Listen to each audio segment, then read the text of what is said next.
Inquilab TV prime time news కి స్వాగతం.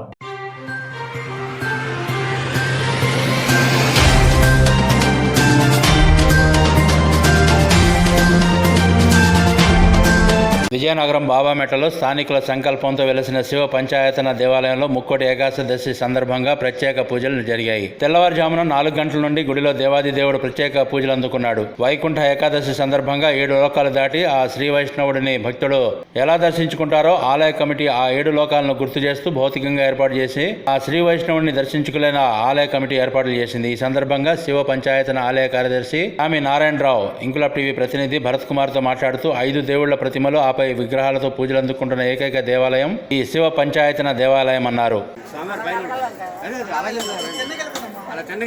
మీరు వివరించండి, తిరిగి వివరించండి. అది భూలోకం, భువర్లోకం, అది సప్తలోకాలు ఉంటాయన్నమాట. సువర్ణలోకం, పునర్లోకం, జనోలోకం, తపోలోకం, చివరిగా సత్యలోకం.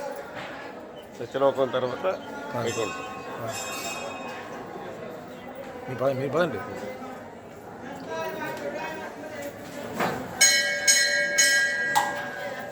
మొక్కండి.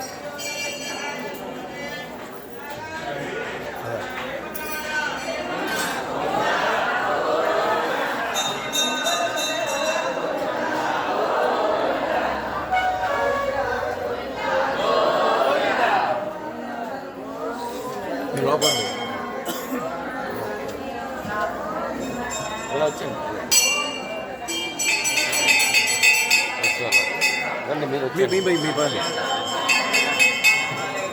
గురుగారికి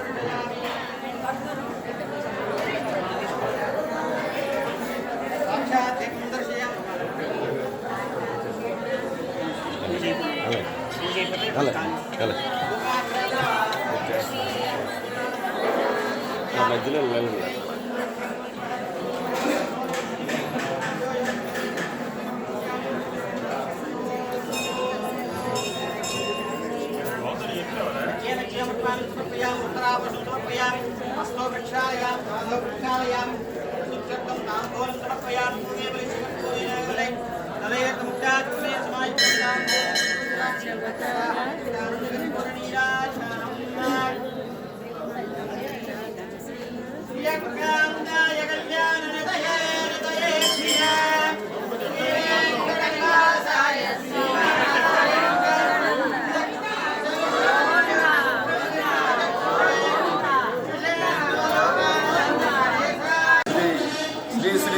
శివ పంచాయతన దేవాలయం. పంచాయతన క్షేత్రాల్లో విష్ణు పంచాయతనం, శివ పంచాయతనం ఉంటాయి. అది శివ పంచాయతన క్షేత్రం శివుడు ప్రధాన ఆలయం. శివుడు ప్రధానంగా ఇక్కడ చంద్రమౌళేశ్వరుడు, ఇక్కడ శివుడు ప్రధాన ఆలయం. దీనికి 4 దిక్కుల్లో విఘ్నేశ్వరుడు, అమ్మవారు, కాత్యాయని అమ్మవారు, వెంకటేశ్వర స్వామి మరియు సూర్యనారాయణమూర్తి, 4 దిక్కుల 4. ఈ 5 క్షేత్రాలు కలిపి పంచాయతన క్షేత్రం అంటారు. ఈ క్షేత్రాలకి ఆంజనేయ స్వామి క్షేత్రపాలకుడు.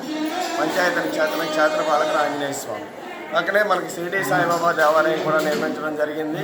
కావున దీన్ని 7 కోవులుగా అందరూ పిలువబడుతుంది. అది ప్రధానంగా శివ పంచాయతన దేవాలయం. ఇది 2005లో నిర్మాణం చేయడం. ఇంక్లాబ్ టీవీ వీడియోలు మీకు నచ్చినట్లయితే లైక్ చేయండి, షేర్ చేయండి, కమెంట్ చేయడం మర్చిపోకండి. సబ్స్క్రైబ్ చేయని వాళ్ళు వెంటనే సబ్స్క్రైబ్ చేసుకోండి. మా వీడియోలు మీరు వెంటనే చూడాలనుకుంటే కింద ఉన్న గంట సింబల్ని గట్టిగా కొట్టండి.